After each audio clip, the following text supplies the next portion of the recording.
Hi, my name is Xian Wu, and now I'm going to share the cultural profile assessment of 5912. And my cross-cultural action plan is focusing on Chinese culture. And now let's start. Firstly is the differentiation phase, that when they establishing the issues and the negotiations, the indirect communication and high context approach are really common in Chinese culture.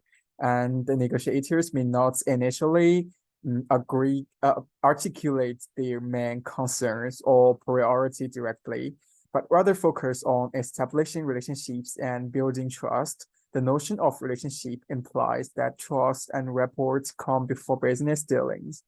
And the first factor is that providing information. Chinese negotiators may prefer to share information in a less transparent manner, gradually revealing details as trust is built. And when seeking information, because Chinese negotiators, they also don't openly ask for all the information they seek, relying instead on indirect clues or third-party sources to gather intelligence. This is because Chinese negotiators value knowing the complete background of the counterparty, and this can effectively minimize weakness being discovered by counterparty. And when building the negotiation relationships, they uh, the negotiating relationships are fundamental and are often considered more important than the specifics of the deal in the earlier stage. Building such relationships requires demonstrating respect for Chinese culture, understanding, and a willingness to work together over the long term.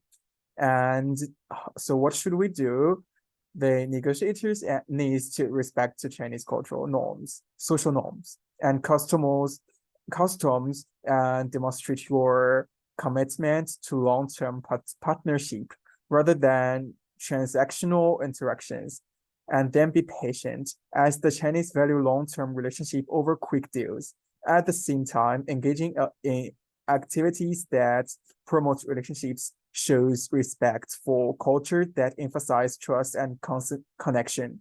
And when discussing sensitive topics or sharing information, take an indirect, incremental approach, ensuring that details are comprehensive and contextualized to foster deeper long-term relationships, are building rapport and trust.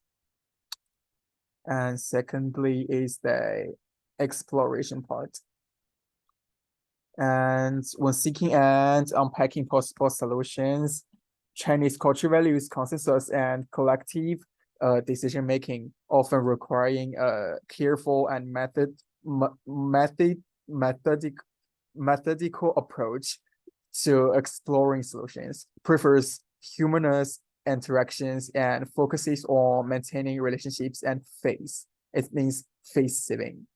And when discover and provide new insights, the creatively is valued in Chinese negotiations, but not at the expense of disrupting humanity or showing disrespect. Because Chinese negotiators, they may be wary of offering radical new insights unless they are confident in the relationship and trust that has been established. And secondly, when gathering suggestions, the suggestions are usually presented in a way that reflects collective agreement and respect for the other party's system. Avoid direct challenges to ideas, especially in group settings, to maintain harmony. And we'll explore and reflect the suggestions. Reflection is an important aspect of the Chinese negotiating style, and they tend to take the time to thoroughly consider all angles and implications of proposals.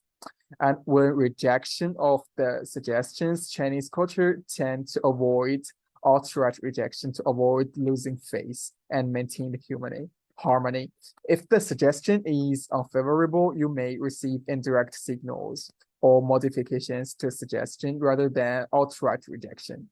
And so what should we do when offering new insights? Structure them in a way that honor existing ideas and invites collective discussion rather than confrontation. Whether possible, discussion internally win-win deals that can be developed over time. Also be aware of indirect cues that may indicate discomfort or disagreement with the proposal. If your suggestion is not accepted, explore alternatives or modifications that may be more acceptable. Always maintain a respectful and collaborative tone to promote open communication, which China's harmonious culture will more readily accept and promote successful negotiations. And finally is the exchange part. And when managing concessions and conflict, Chinese negotiators, they may view concessions as part of relationship building, not just transaction exchanges, because Chinese culture often avoids conflict to maintain harmony and faith. So when conflict does occur, it is usually resolved indirectly and maintaining mutual respect is emphasized. When seeking concessions, Chinese negotiators, they may not explicitly express their expectations for concessions. They may use indirect methods or signals to indicate their needs or expectations, usually in the context of long-term relationship and mutual benefits. And when making concessions, influence of cultural characteristic when making concessions, Chinese negotiators, they may consider how these concessions will affect the relationship and the overall harmony of the negotiation. They may make concessions that are symbolic or enhance the value of the relationship. And when joint and unilateral concessions models, influence of cultural characteristic, the pattern of concessions can reflect the basic values or reciprocity and balance in Chinese culture. And the unilateral concessions may be viewed with suspicion, while joint concessions are usually seen as building mutual trust. And finally, when dealing with the conflict, Chinese culture generally avoids direct confrontation. Conflicts are more likely to be resolved through mediation, indirect communication, and finding face-saving solutions for all parties. And so what should we do? There's a strategic approach that when conflict arises, focus on solving the problem in a way that allows everyone to save face and try to give hints to minimize the passivity. See concessions as a way to strengthen the relationship, not just as bargaining chips. Concessions in special situations may have more subsequent benefits for the other party in Chinese culture. So seek the developed a pattern of balanced and reciprocal concessions. If necessary, use a mediator and try to find solutions that are seen as fair and respectful of the interest and dignity of all parties. That's all I want to say. Thank you so much.